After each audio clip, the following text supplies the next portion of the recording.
Hello friends, అందరూ ఎలా ఉన్నారు? బాగున్నారా? నేను మీ ప్రకాష్ వడ్డీ. మనం వచ్చేటప్పటికి కరెంట్లీ వైజాగ్ బీచ్కి వెళ్తున్నాం. సమయం వచ్చేటప్పటికి మార్నింగ్ 5:30 అనమాట. కరెక్ట్గా మనం తెన్నిటి పార్క్ వచ్చాం. ఇక్కడికి ఎందుకు వచ్చాం తెలుసా? వైజాగ్లో సన్ రైజ్ చూడడానికి ఏది మంచి బీచ్ అంటే గూగుల్ చెప్పింది తెన్నిటి పార్క్ వెళ్ళని చెప్పింది. అక్కడికి వెళ్ళాను అనమాట నేను. మీరు అసలు నమ్మరో విషయం ఏంటంటే ఈ బీచ్ వచ్చేటప్పటికి ఒక కొండ పక్కన ఉన్నట్టు అనిపిస్తుంది అనమాట. ఇంకో విషయం చెప్పాలంటే ఈ బీచ్ దగ్గర దాన్ని ఏమంటారు, రాళ్ళు కూడా ఉంటాయి. మీ అందరూ తెలుసు వైజాగ్ బీచ్లో రాళ్ళు అనేది చాలా కామన్. ఎందుకు అంటే మనకు తెలియదు, కానీ బాగుంటుంది అనమాట. అక్కడ అలా కూర్చుని అలా అలా అలల గురించి ఎంజాయ్ చేసుకుంటూ ఉంటే చాలా హ్యాపీనెస్ ఉంటుంది. ఆ చల్లని గాలి, అలా సన్ రైజు, కొంచెం వెచ్చని గాలి, ఇవన్నీ అబ్జర్వ్ చేస్తే ఎట్లా ఉంటుంది. అందుకే మీకు ఇలా చెప్తున్నాను అనమాట.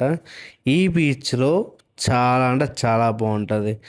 నాకు తెలిసి మన నిన్ను కోరే సినిమాలో ఒక షాట్ ఉంటుంది. హీరో హీరోయిన్ పక్క పక్కన కూర్చుంటారు. అలా అలా వచ్చి ఇలా తగులుతూ ఉంటుంది ఆ రాళ్ళకి. ఒక రకమైన ఎక్స్ప్రెషన్ ఉంటుంది వాళ్ళ దగ్గర. చాలా బాగుంటుంది.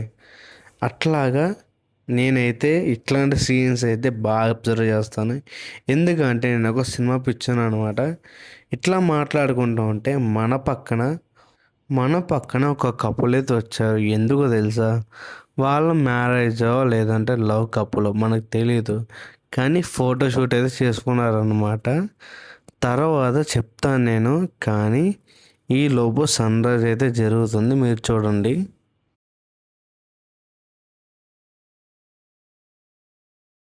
కనిపించిందా మీకు సన్ రైజు? చాలా చిన్నగా అనిపించింది అనమాట, కానీ చాలా బాగుంటుంది. ఎప్పుడు చెప్పినా అది రియల్గా ఎక్స్పీరియన్స్ అవ్వాలి మనం, అప్పుడే చాలా బాగుంటుంది. మీరు చూడండి, సన్ చాలా ఒక ఒక చిన్న రౌండ్ అనిపిస్తుంది, కానీ బాగుంటుంది. అక్కడ వచ్చే ఫీల్ మాత్రం చిన్న విషయం కాదు అబ్బా. ఇప్పుడు ఎందుకు అంటే అదంతే. జీవితంలో సన్ రైజ్ చూడాలి, సన్సెట్ చూడాలి. నేను రెండు చూసా. ఇవి ఇప్పుడే కాదు, ఒడిస్సాలో చూసా, వైజాగ్లో చూసా, మన వెస్ట్ గోదావరిలో చూసా, చెన్నైలో కూడా చూసా. నాకు సన్ రైజ్ అనేది చాలా ఇష్టం అనమాట. ఇంకో విషయం చెప్పనా, నేను సన్సెట్ కూడా చూసా. ఎక్కడ?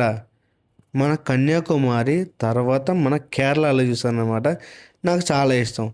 అందుకే చెప్తున్నా కదా, నాకు సన్ రైజ్ సన్సెట్ అంటే చాలా ఇష్టం. చూడు, అక్కడ వచ్చిన తర్వాత ఆ రేస్ అనేవి ఈ సముద్రం మీద పడ్డాయి. ఇప్పుడు మీద మీకు క్లియర్గా కనిపిస్తుంది అనమాట ఎందుకు అలా ఉందో. అందుకే నాకు సన్ రైజ్ అంటే ఇష్టం. యాక్చువల్గా ఇది యాక్చువల్ సన్ రైజ్. తర్వాత నేను ఒక విషయం చేసా, తర్వాత బయటికి వెళ్ళాను అనమాట. ఇంటికి వెళ్ళిపోదాం అనుకున్నా, కానీ ఎందుకు అనిపించింది ఆర్కే బీచ్కి వెళ్దాం అనిపించింది నాకు. అంటే ఇప్పుడు దాకా నేను ఆర్కే బీచ్కి వెళ్ళాను, చాలాసార్లు వెళ్ళాను, కానీ ఈ టైంలో వెళ్ళాలని అనిపించింది, అందుకే వెళ్తున్నా అనమాట. మీకు ఇందాక చెప్పాను కదా మా ఇంటికి వెళ్తాను. మా ఇంటికి కాదు, మా రూమ్కి వెళ్దాం అనుకున్నా, కానీ ఆర్కే బీచ్కి వచ్చా. అసలు ఈ టైంలో ఆర్కే బీచ్కి ఎలవ్ లేదు, కానీ నేను వెళ్ళాను. చెప్తున్నా కదా, భలే ఉందన్నమాట. మార్నింగ్ 6 తర్వాత ఆర్కే బీచ్ని చూస్తే భలే అనిపిస్తుంది. మీరు ఎప్పుడైనా ఉంటే ట్రై చేయండి వైజాగ్లో. మాది నేటివ్ వైజాగ్ కాదు. వైజాగ్ వాళ్ళైనా చూస్తే అనుకోండి, మాది వైజాగ్ కాదు. అర్థమైందా? వైజాగ్కి చాలా చరిత్ర ఉంది. ఎలా అనుకున్నారు చెప్పనా? చాలా అంటే ఇండియన్ చరిత్రలో వైజాగ్ అనేది చాలా కీలకం అన్నమాట. ఎందుకంటే గాజీ షిప్ ఉంది కదా, ఈ తీరం దగ్గరే కొంచెం దూరంలో మునిగింది. అంత చరిత్ర ఉంది హిస్టారికల్. కానీ ఇండియన్ నేవీ ఇలాంటి విషయంలో అయితే మంచి పేరున్న సిటీ అన్నమాట ఇది. కానీ జీవితంలో ఏంటంటే కొన్ని విషయాలు మనం ఎక్స్పీరియన్స్ అవ్వాలి. అది అట్లాగా మార్నింగ్ సన్ రైజ్ కానీ, మార్నింగ్ తిరగడం కానీ. అది ఎక్కడ? మన ఊరు కాదు. మన ఊరు కాకపోయినా బయట ఊర్లో తిరగాలి. అదే మనం చూసుకునే ఎక్స్ప్రెస్ అవ్వాల్సిన విషయం అన్నమాట. ఎక్స్ప్రెస్ కాదు, ఎక్స్పీరియన్స్. అర్థమైంది? ఎక్స్పీరియన్స్ అవ్వాల్సిన విషయం. మీరు నమ్మరు, నాకు వైజాగ్ అంటే చాలా ఇష్టం. ఈ హోటల్ పేరు నో హోటల్ అనమాట. నో హోటల్ అస్సలు నాకు చాలా ఇష్టం. ఎందుకంటే మా కళ్యాణ్ బాబు కూడా ఇక్కడే ఒకరోజు స్టే చేశాడు. ఇది మళ్ళీ సన్ రైజు ఎక్కడి నుంచి, ఆర్కే బీచ్ నుంచి. అంటే నేను వెంటనే అక్కడి నుంచి వచ్చాను. ఈలోపు మన వైఎస్ తాత గారు అలా హాయ్ చెప్పారు అనమాట. ఈ పక్క నుంచి వైఎస్ తాత గారు, ఆ పక్క నుంచి ఎన్టీఆర్ గారు, ఇద్దరు హాయ్ చెప్పుకుంటూ ఉంటారు. దీనికి పొలిటికల్గా ఏం చేయమాకండి, పర్వాలేదు. తర్వాత మనం ఒక పని మీద బయటకు వెళ్తాం.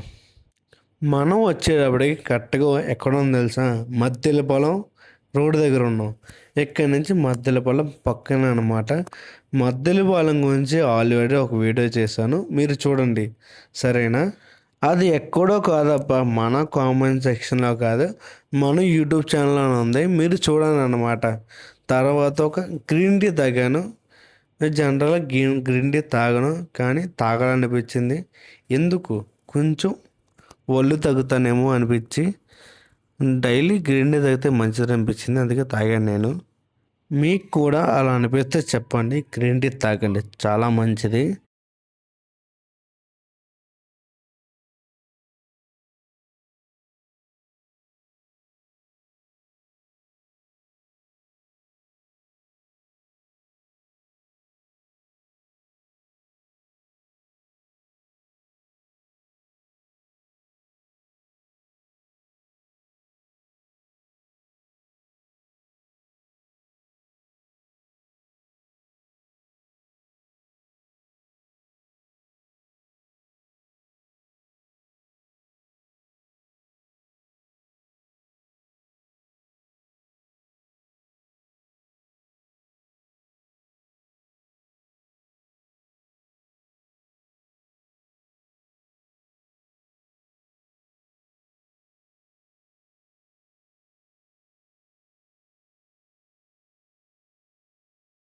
యాక్చువల్లీ ఏంటంటే మనం వైజాగ్లో మర్రిపాలెం అనే ప్లేస్లో ఉన్నాం. ఇంకో విషయం చెప్పాలంటే నాకు శ్రీ విష్ణు చాలా ఇష్టం. కానీ శ్రీ విష్ణు అన్నాను కదా, కొంచెం ఇర్రెస్పాన్సిబుల్గా మాట్లాడితే మీరు ఏమనుకోమాకండి.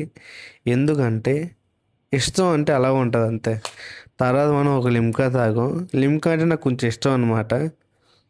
తర్వాత మన బండిలో, సారీ, మనం తీసుకున్న రెంటల్ బండిలో ఇంధనం అయిపోతే నింపుకోవడానికి వెళ్ళాం అనమాట. తర్వాత మనకు వచ్చేటప్పటికి దాహం వేస్తుంది అనమాట. ఆ దాహంలో షుగర్ కేన్ జ్యూస్ చేయించుకున్నాం. ఇది వచ్చేటప్పటికి 20 రూపాయలు అయింది. బాగుంది. ఆయన 2 చెరుకు గడల్ని బాగా నలిపి నలిపి నలిపి చేశారనమాట. బాగా చేశారనుకుంటాను, కానీ బాగుంది. చెరుకు రసం అయితే కొంచెం నిమ్మకాయ వేసాడు, కొంచెం పులుపు వచ్చింది. తీపిలో పులిపు అయితే మీకు ఎట్లా ఉంటుంది నాకు కామెంట్ సెక్షన్లో చెప్పండి, సరేనా. దీనికోసం ఒక షార్ట్ వీడియో చేస్తాను, తర్వాత కూడా మీరు చూడండి. సో తర్వాత మనం ఆరెంజ్ జ్యూస్ తాగానని చెప్పాను కదా, ఆ వీడియో కూడా తీస్తాను అనమాట. బాగుంది. దానికోసం ఒక షార్ట్ వీడియో అప్లోడ్ చేస్తాను, చూడండి. ఈ వీడియోకి అయితే ఇంత గైస్, తర్వాత వీడియోకి వెళ్దాం. బాయ్.